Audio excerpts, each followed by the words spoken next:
All right, everybody, welcome back to the Captivatingly Confident podcast. I am so excited for today's guest.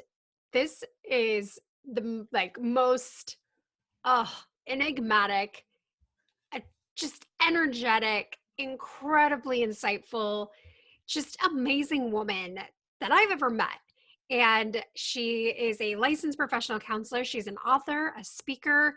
She is a mom. She owns her own private practice. I mean, there's this woman is just incredible. And I'm so excited to have Kim, her. I need this for my bio line and all my stuff.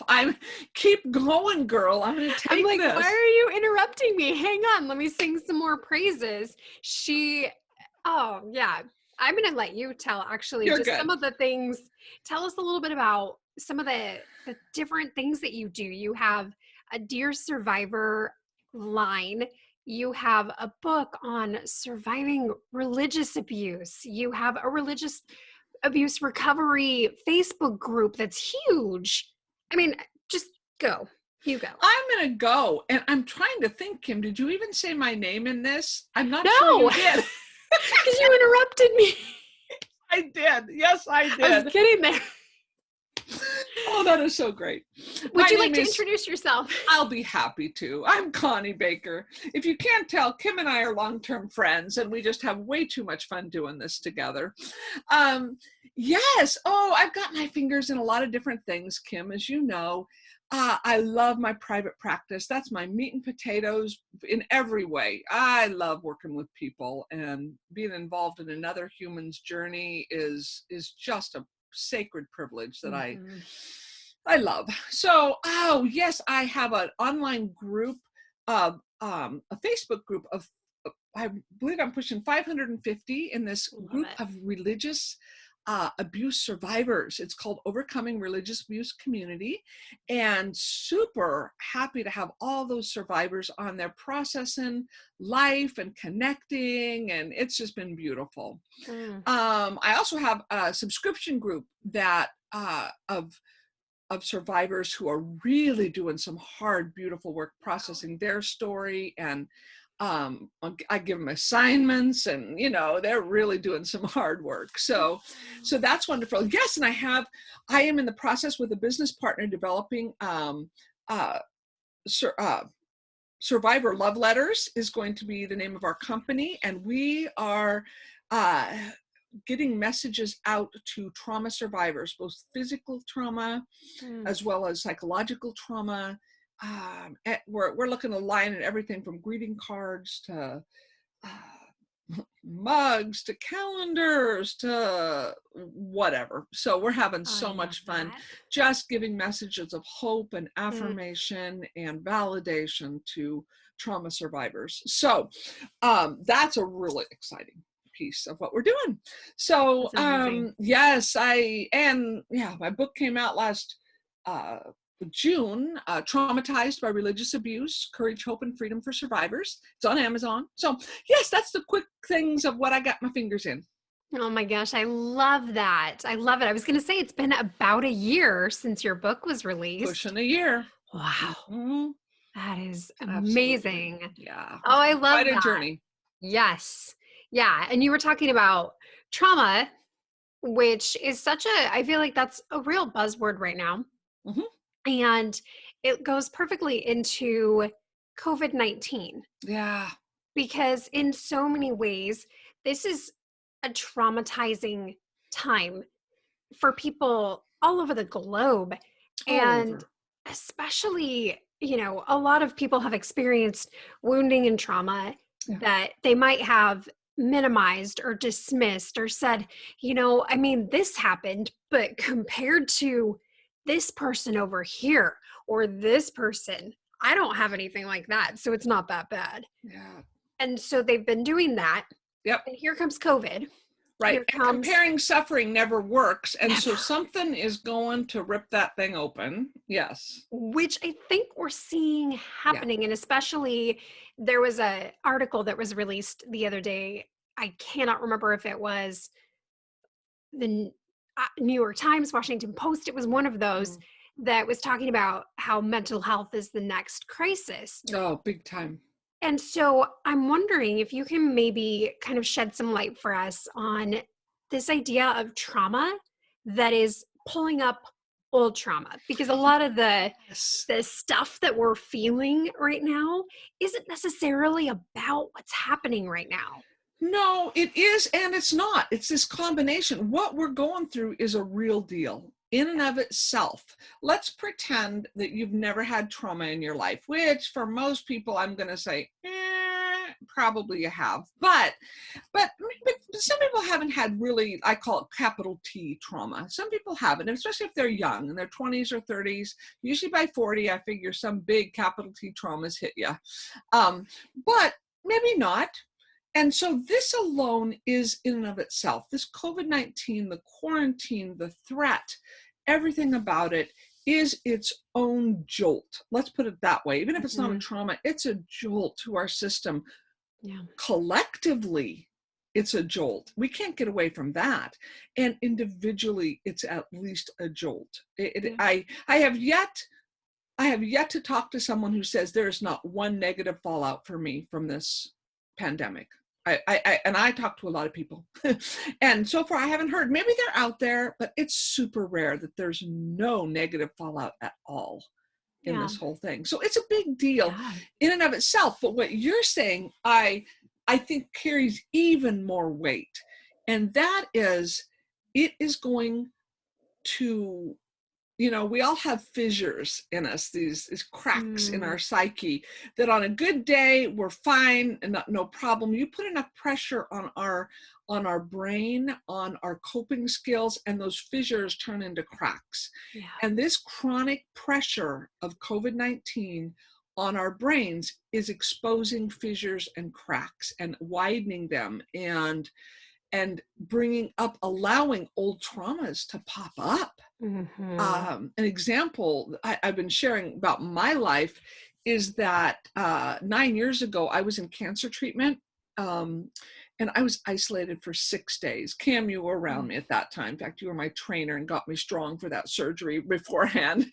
But I was in isolation for 6 days, incredibly sick, while my family was struggling beyond. My daughter was falling apart and I was radioactive and I could not be around humans or animals and I was dangerous to anybody. Wow. And so so COVID-19 and watching these people in the hospital be isolated and hearing these stories and even isolating ourselves, this theme brought up some of that old trauma for me, another layer of stuff that I'd already processed quite a bit of that. But I knew there were layers I hadn't. I'm like, whoa, there's one. So that's just like one tiny little example of how whatever's going on, there are so many layers to this COVID-19 that it's going to punch our buttons almost for sure at some level.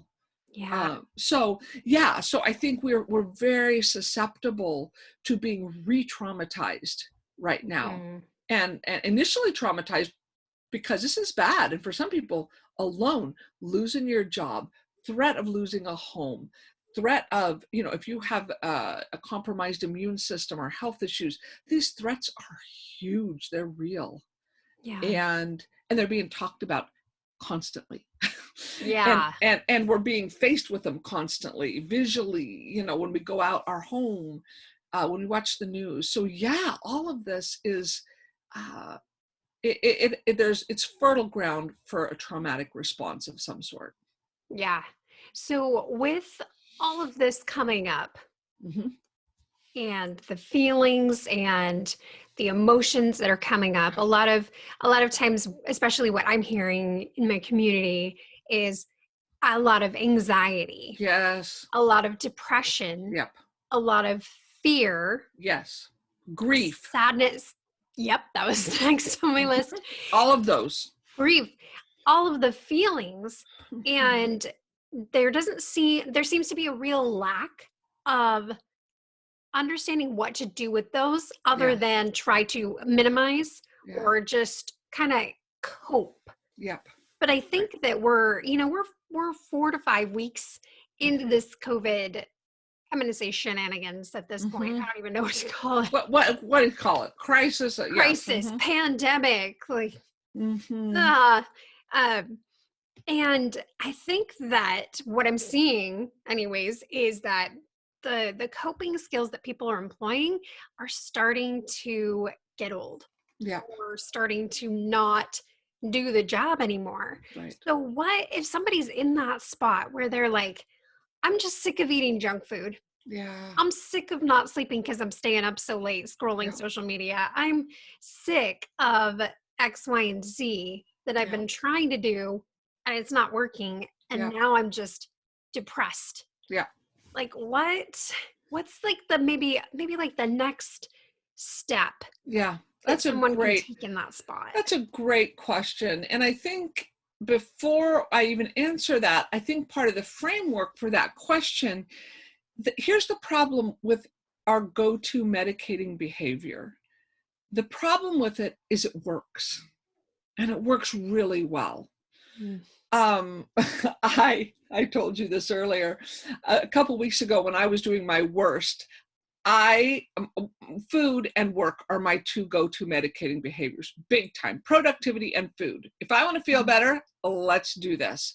And here's the issue. It works well. Drugs work. Those are my drugs.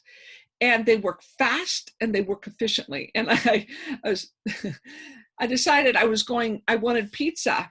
I don't ever eat pizza. I'm a fairly clean eater, not perfect, but I eat well as a general rule. I was dying for pizza and I could feel it. I'm like, I just need a drug. So we called out to Pizza Smizza. Okay, if you know Pizza Smizza slices, these are not skinny slices. They're like, I had counted 3 slices of this pizza. I just downed it. Did I feel better? Oh, heck yeah. And it was immediate. And our coping skills help us immediately. Now, follow this story through. I was up at 12 that midnight after I'd fallen asleep with horrible acid reflux, and then was awake for a while and felt cruddy the next day. Would I do it the same again? Yes, I would. But I don't want to keep doing that because it's hard on me. It's not good for me long term. So the problem with our primary coping mechanisms is that they work fast and efficiently as a general rule. If I bury myself in work all day and just kick butt and get stuff done, I feel better. Well, what if I'm so exhausted that my system desperately needs a break? Then I get sick. Well, that doesn't work well then for me. So switching coping mechanisms, I think, is first accepting the fact that a lot of our coping mechanisms, our medicated behavior, work really well in an immediate sense of the word, and they're hard to let go of because of that. They're super hard to let go of because good self-care, I'm telling you, a bath and essential oils and a massage is probably not going to make me feel as good as those 3 pieces of pizza did. And that's unfortunate, not as quick. Now, I'm also going to feel better over the long haul for having done a little bit healthier self-care, but it's not the immediate payoff. And so let's just recognize that, accept it, live with it. And unless, I also guess I want to give a lot of grace during this time, a lot of generosity to ourselves and others. Now, there are certain medicating behaviors that have immediate, really, really positive, and you feel better, but they're really drastically destructive payoffs. And my 3 pieces of pizza was not drastically destructive. It was not helpful for me, frankly, within 5 hours of eating it. It was bad, but it didn't ruin my life. And so I want to make a little distinction there. But a lot of our stuff like Netflixing and eating and maybe even an extra glass of wine, if you don't have a problem with alcohol, those things are not bad. They're not going to blow up your life if you only do them here and there, but they're going to become a problem over the long haul. So I guess part of this is accepting that good self-care doesn't have the immediate payoffs that medicating behavior does. It just doesn't. It doesn't have the quick payoff. There's truly nothing I could have done that would make me feel better quickly than those 3 pieces of pizza. I was just dang happy after those pizza. Yes. But it's worth the cultivating to say, how else might I help myself feel better? That's self-care. How can I feel better? Sensory, mentally, socially. There's all these realms of self-care. I actually made a self-care sheet, maybe I can give it to you, of different categories of self-care and options to say, what feels good today? Is it rest I need? Is it body movement? Is it aromatherapy? Is it tactile, a warm blanket? Is something beautiful to see? You know, what realm? So it does help to incorporate those. And I'm going to champion one here that we all know, and you'll yawn, and the problem is it works, and that's body movement. Body movement helps. It's amazing. I know it does. And you know what? There's also a time to plop your butt on the couch and not move. It's okay. But eventually your body's made to move. And it's probably going to help it to move somehow, be it a walk or just stretching. Or I fell in love again. I haven't run since the summer, but I've been running during this pandemic, and I've kind of fallen. It's what my body is needing right now. I used to do sprints. I don't want to sprint. I just want to go for a good 20, 30-minute run. This feels good. And 3 months ago, I'd have been like, oh, that's not what I need. What do you need right now? So I'm listening to that. Yeah. So body movement is a big help. So, you know, we all know some of these answers in terms of self-care, but just to throw a few things out there. And the issue over the long haul, it does help. It just doesn't have the immediate gratification that our normal go-to medicating behavior does. Did I even answer your question? Yes. Okay. Yeah, you did. Definitely. So when the immediate gratification starts to have negative impacts. And especially I've seen weight gain come up over and over and over again in my community. I'm gaining weight because I'm eating so much food. That's not going to, now I'm stressed on a new level. My body, my clothes don't fit and I don't feel comfortable in my body. So that's kind of where I was getting to, is like when those don't serve and you're like, okay, I've been eating the Connie, I gotta stop eating the pizza. Totally. And then kind of switch, like redirecting, I guess would be a better way. And you described that perfectly. It is a redirection. And I want to say it's a gentle redirection. You know, let's not have it be harsh. I have an old voice in me says, Connie, what the heck? You are 55 years old and you still don't have any discipline in what you eat. What are you doing? When are you going to learn? When are you going to grow up? But you know what? Those 3 pieces of pizza, I actually did fine with this time, because I had been eating fine. And I also paid a little price for it, which made me chuckle a little bit, not at the time, afterwards. But you know what? That's life. I'm going to have pizza sometimes. I'm going to live. Yeah. Now, I need to remember that long-term self-care and good habits do really help me feel better. They just don't always do it right away. And sometimes they make me feel a little worse there are days I don't feel like moving my body. And I go, I know a part of me knows it will help. And I go do it and I feel better. So, you know, there's a little bit of investment and expense to self-care sometimes in terms of what we have to give to make it work. The pizza, that was easy. Yeah. And that's medicating behavior is usually easy. So I guess I'm really wanting a generosity and a grace and a kindness with ourselves and with each other, because we are all coping with this in the ways we're all scrambling for survival at some level right now, trying to keep our equilibrium. Yeah. Yeah. I love that. And I love this idea of graciousness and just compassion for yourself. I think there's like this invisible standard that we should be doing X, Y, and Z right now. And really, you and I had talked before we started about how really we're just being kind of pushed back into survival mode. And, you know, we're kind of struggling to control what we can. And feeling out of control, thus having these like coping skills that are coping mechanisms, you know, the self-medicating ways to deal with our loss of perceived Yeah. control. And Yes. can you talk a little bit about what it is in this time that it is realistic to control? Yes, and really is to expect of ourselves Yeah, and to that too. control and to, yes, I would love to. I showed you this diagram earlier, Kim, and I'm really excited. And for those of us, for those of us who are watching this visually, I do have some visuals that I can share, but I'm also going, for those listening audio, I'm going to try really hard to describe what we're talking about here. So bear with me. A lot of you may have heard, it's an old psychological paradigm of Maslow's hierarchy of needs.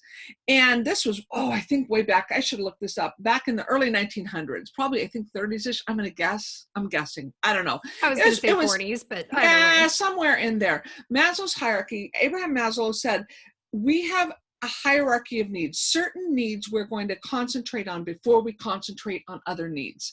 And that makes perfect sense if you look at this. So if you'll visualize a triangle that looks like a pyramid, and this is a layer, this triangle has layers, and it has 5 different layers to it.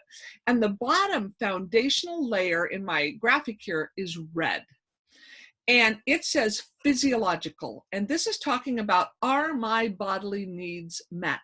Do I have food, clothing, shelter, medical care? Toilet paper. Toilet paper. Yes, toilet paper. Oh, we're all focused. By the way, my husband scored this morning. Nice. Anyway, he went to the, I'm like, good, because we're not low, but we don't have a lot. So it's like, yes, toilet paper. All right. Those of you who are listening to this maybe months after this can appreciate where we're at here on, what is it, April 18th. We still want toilet paper. Anyways, so we got the physiological need going on. Nothing else really matters. And our physical health is in there. If we're sick, we're really concentrated on getting those basic needs met. If they're not there, if we don't have housing, we're pretty focused. If we don't have food, we're really focused. So here's the thing. I'm a middle-class, white, American woman who is incredibly privileged just due to that demographic alone. Mm-hmm. And those needs, I often don't have to struggle to figure out. So I want to acknowledge that there are people around the world, in my town, in my country, mm-hmm. that bottom line of basic needs, they have to work with consistently to get them met. That breaks my heart, but it is real. So in my life, I don't usually have to put a lot of energy toward that red physiological strata. Now the next strata up, on top of that, is an orange band that says safety. That is where we go next. Once our basic needs, our physical needs are met, we go to our safety needs. So, for instance, I might be clothed, fed, housed, fine and dandy, but if I'm walking down a dark alley in a town I don't know, my safety needs are, that is the level that I am at. I am thinking about my safety. Yeah. Well, right now, I mean, we are getting bombarded with safety messages. Yeah. They're all over. We watch the news, we watch social media, we go to the grocery store, we see masks. This is new. Everything is, I need to keep myself safe, and I need to keep my loved ones safe, and I need to keep the world safe. Safe is key right now with this pandemic. So we are functioning at that level when a lot of times I'm not functioning at a safety level. I have a sense of safety.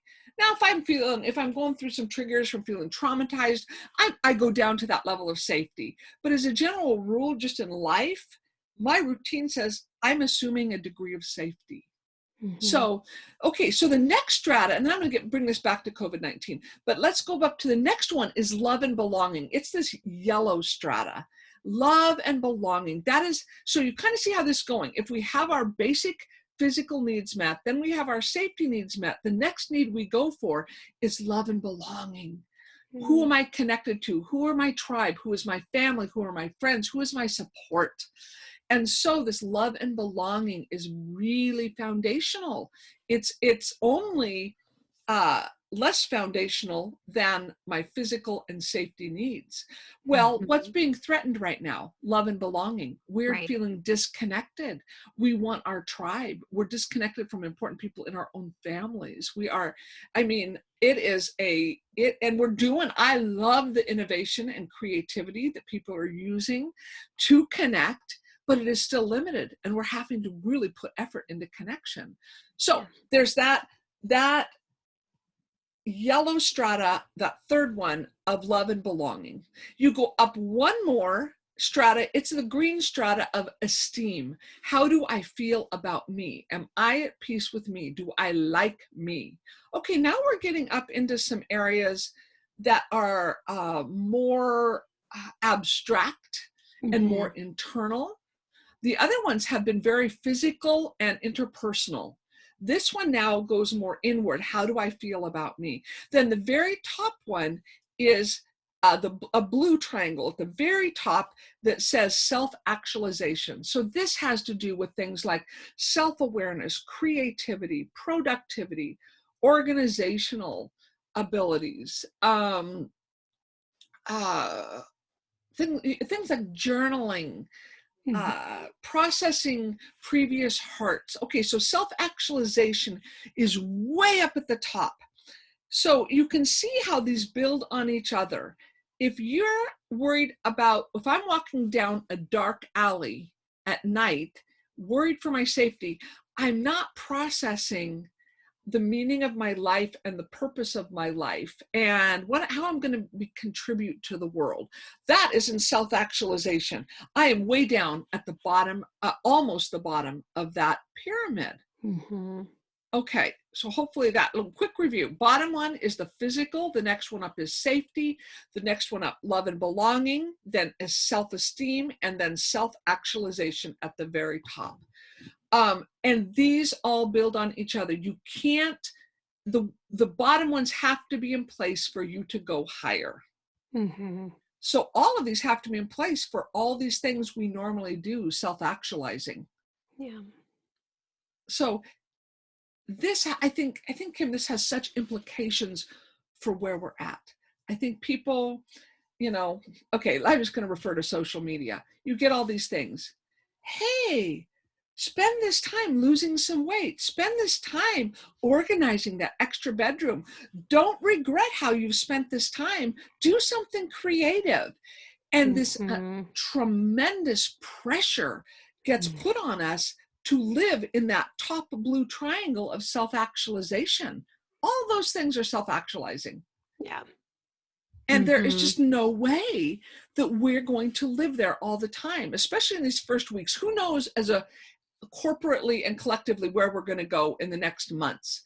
But right now, I don't know anybody that's living in that blue place constantly. Most of us are being driven down at least to the orange safety level on a regular basis. And when we live on that safety level, we are not going to be self-actualizing or worried about our self-esteem. And I'm saying this for permission. I was just gonna you and I, same wavelength today. Yes. Yep.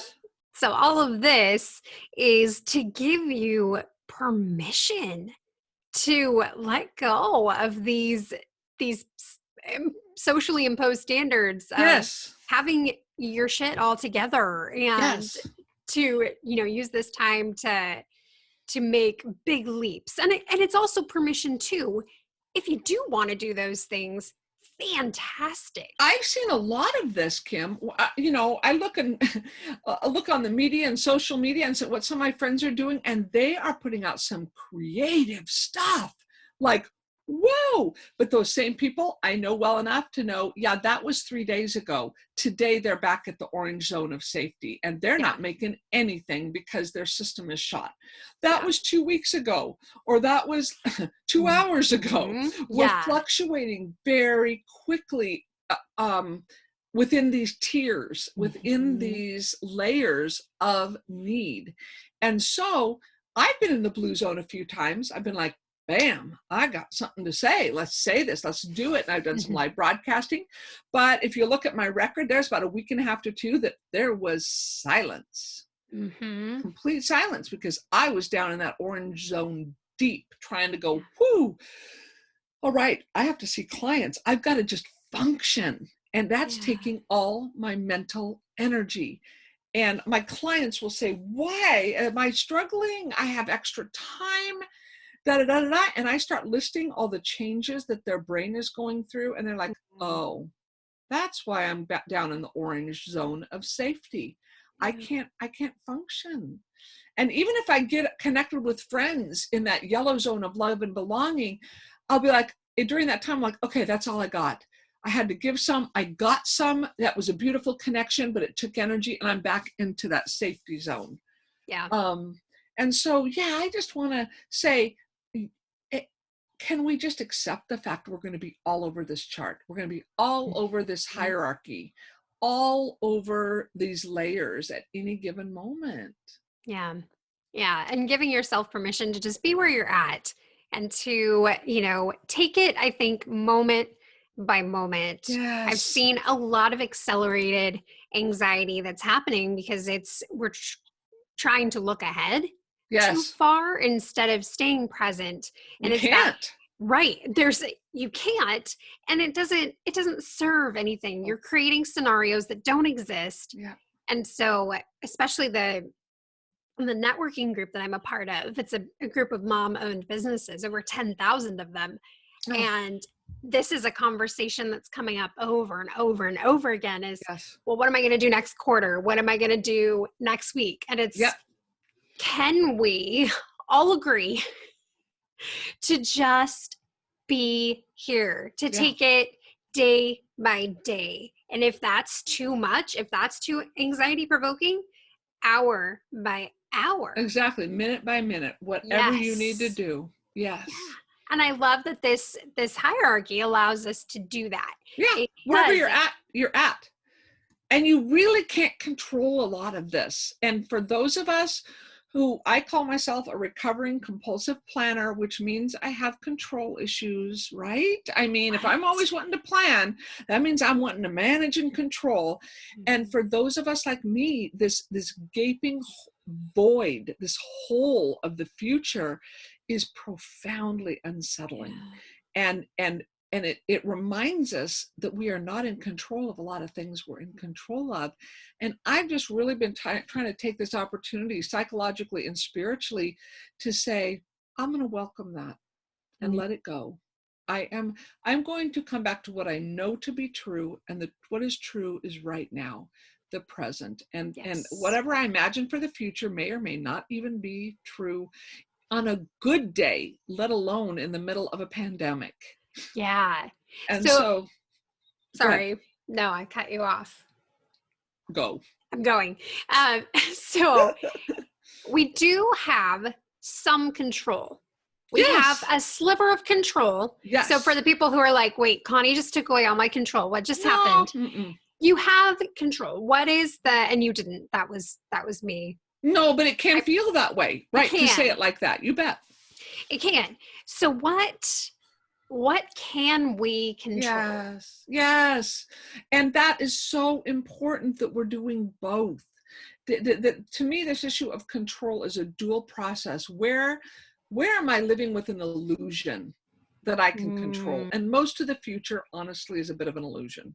And they're good. I still plan because I think it's responsible. Plus I like doing it. I still plan, but I do it now in this stage of life a little more open-handedly. Yes. I'm open hands. Exactly. Yep. I do it saying I'm heading that direction.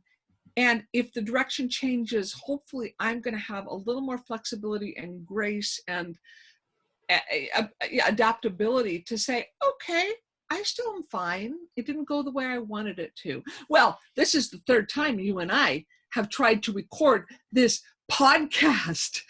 And, both of us yesterday were like, well, that didn't go. All right. Well, next time. And I think probably 15 years ago, I'd have been like, that is so frustrating, and it's like, why? It is what it is. So letting go. So that part, I do believe in that because we live with a lot of illusions about control, about things we can't.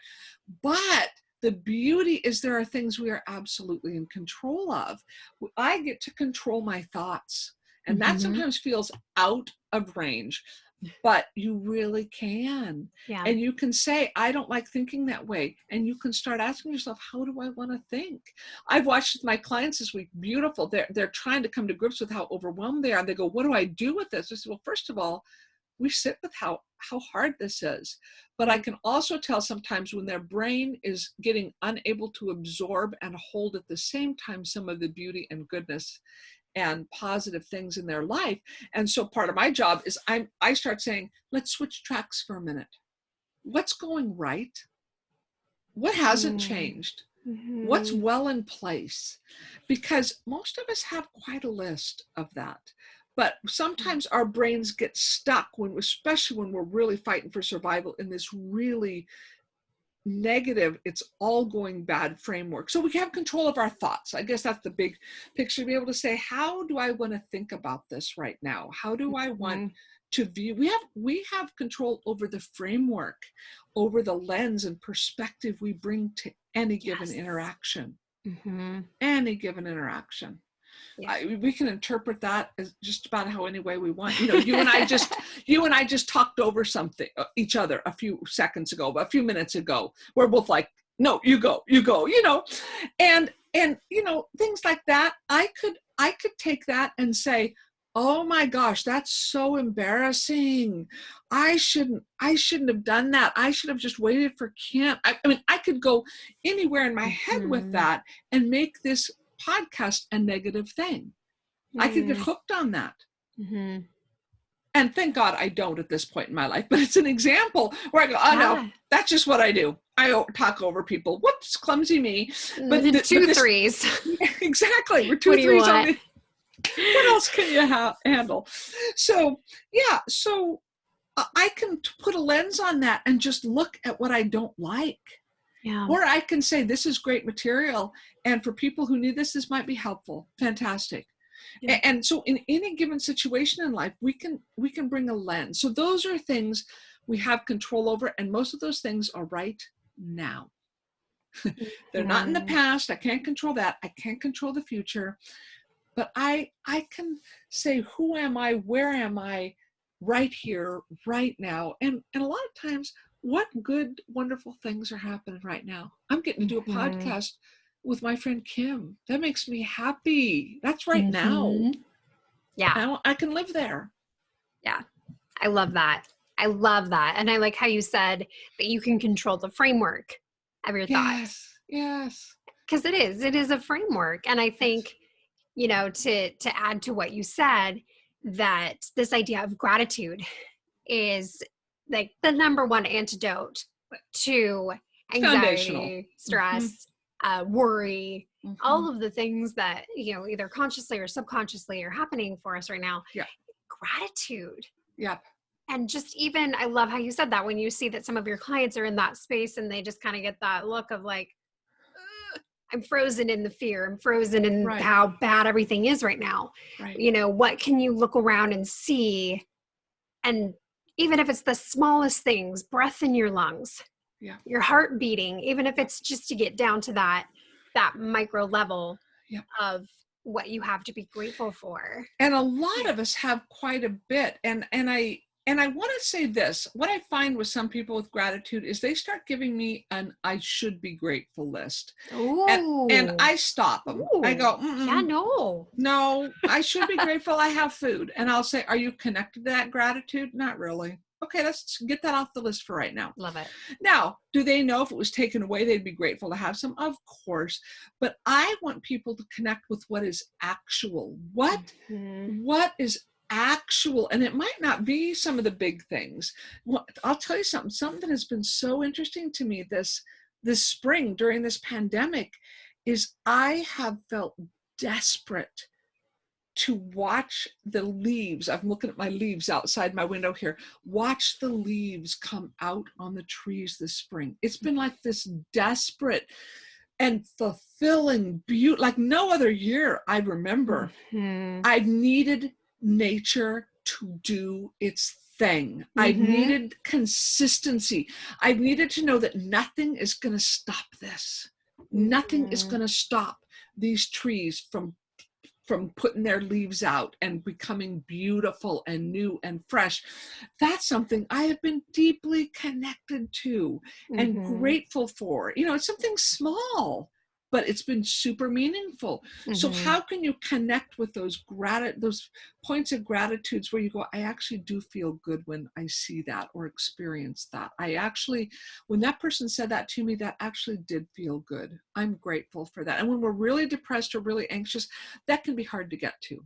Yeah. And yeah. So jumping right off of that, how can people figure out what they feel connected to, what they feel grateful for? Is that, especially when the mind is so busy and so overwhelmed and so overtaxed, and we're just trying to like, where the shoulds lies in the brain, not in the body. How can you connect with the things that you're grateful for and the positive things? That's a great question. First thing that comes to mind is make it concrete. And that's usually writing it down. I feel like there's something powerful about making it concrete.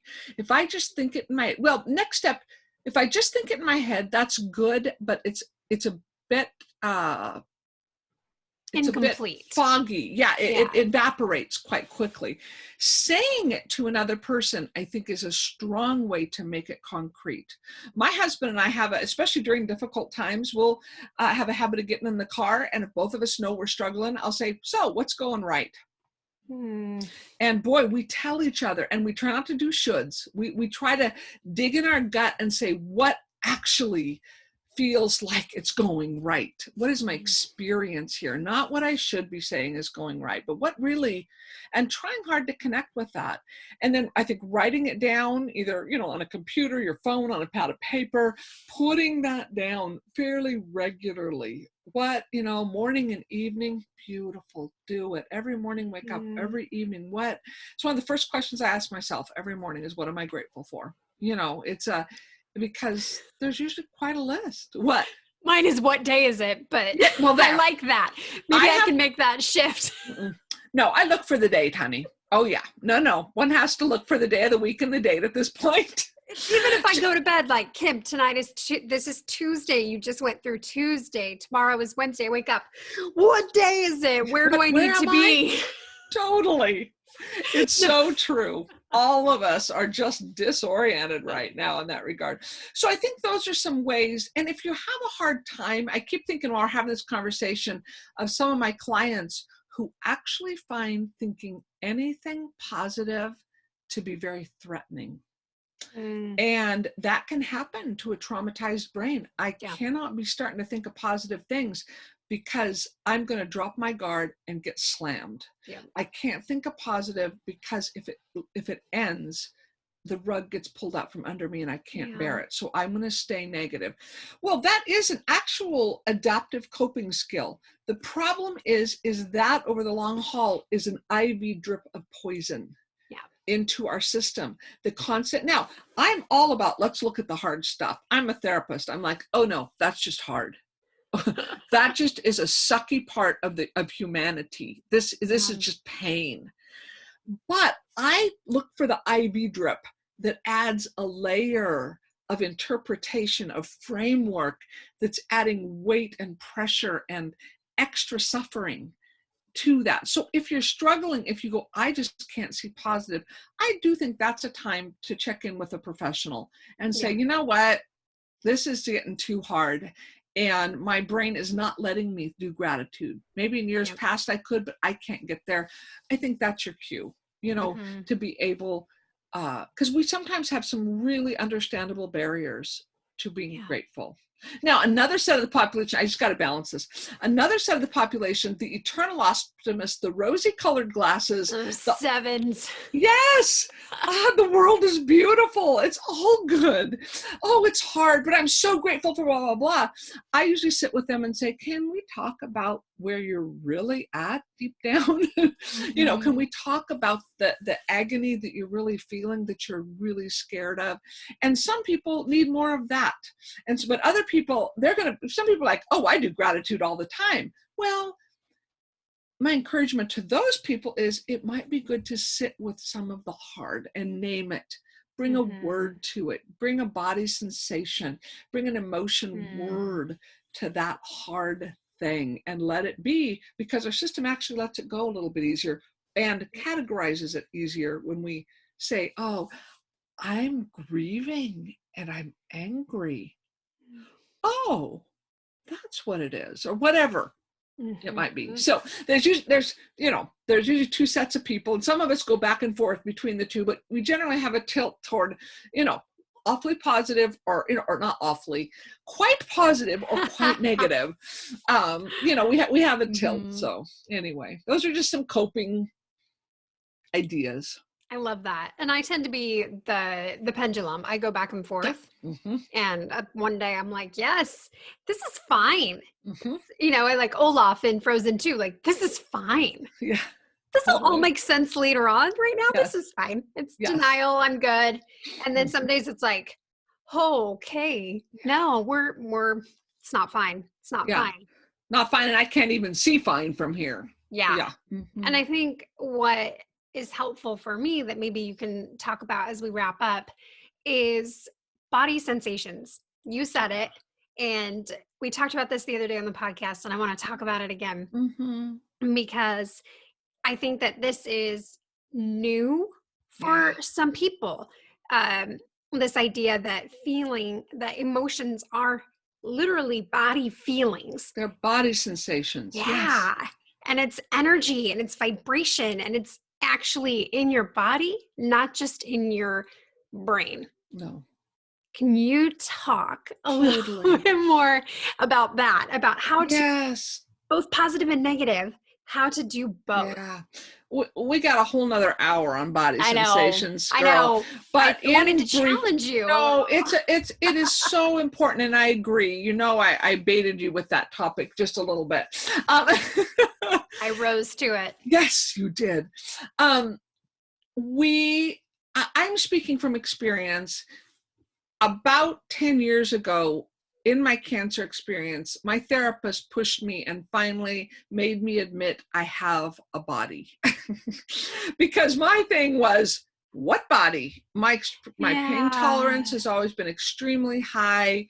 I learned that very young, not to feel body sensations. And so I'm fine. My body's fine. Oh, I'm sick. Yeah, I'm sick. I'm going to work anyway. Oh, yeah. Oh, I just cut myself open. That's a bummer. Woo. Yeah. All right. What did I need to get done today? I mean, it was, and so I had to learn to tune in to my body. And frankly, I kind of got mad at my therapist because I'm like, okay, now I don't have a high pain tolerance. Thank you very much. Wow. And I have to feel actual physical pain now. But I'll never forget the day.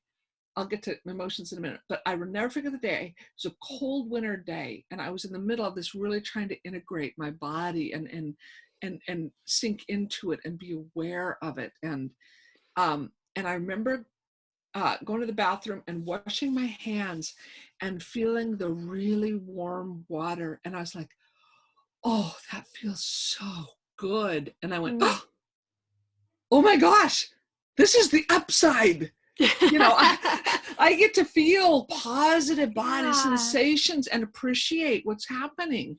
So our bodies and emotions are the same thing.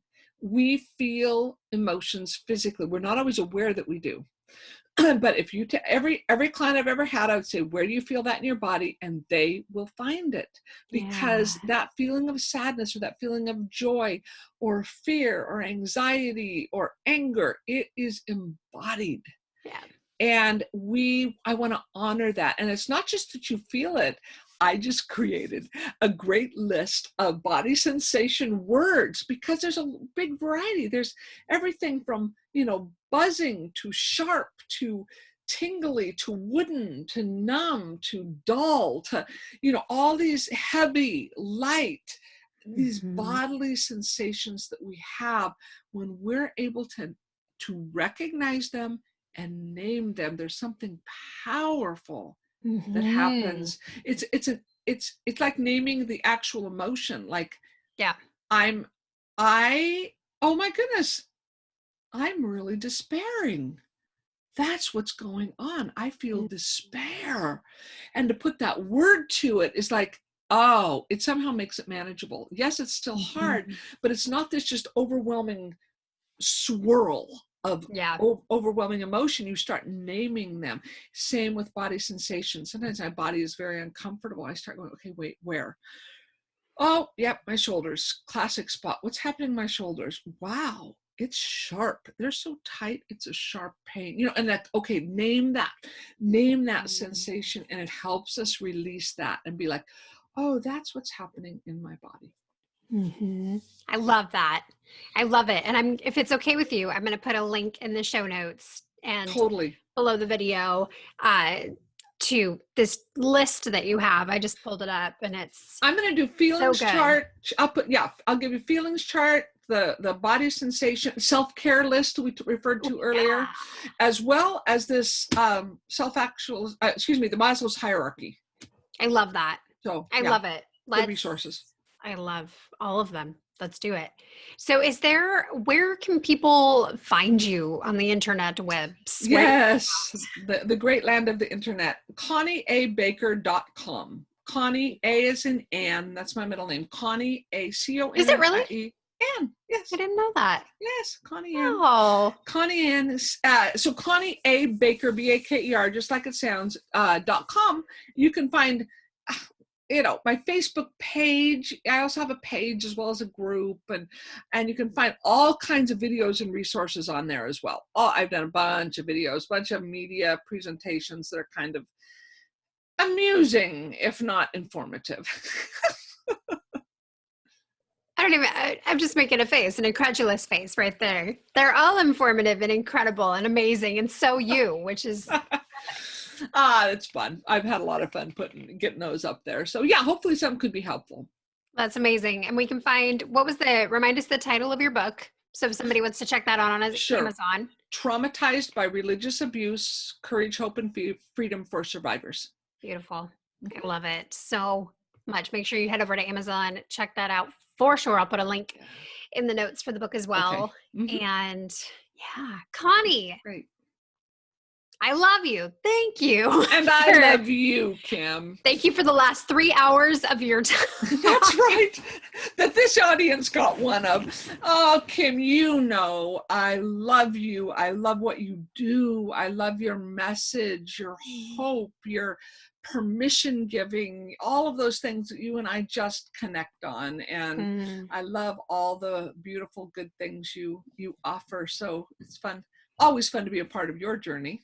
Oh, well, thank you for reframing what I say and making it sound even better. I love it. If you want to see more of Connie, you can actually go back to, I believe it's episode 3 or 4 of the Captivatingly Confident podcast. It's really early. Yeah, we did a Facebook Live that we recorded and put on there talking about guilt and shame. Yes. It was a fun discussion. That was. We'll have to come back and do another one when this different. Yes. We'll say past us. I will say different. Yes. You bet. Yeah, that'd be really fun. Thank you so much, Connie. You are amazing. Oh, thank you, Kim.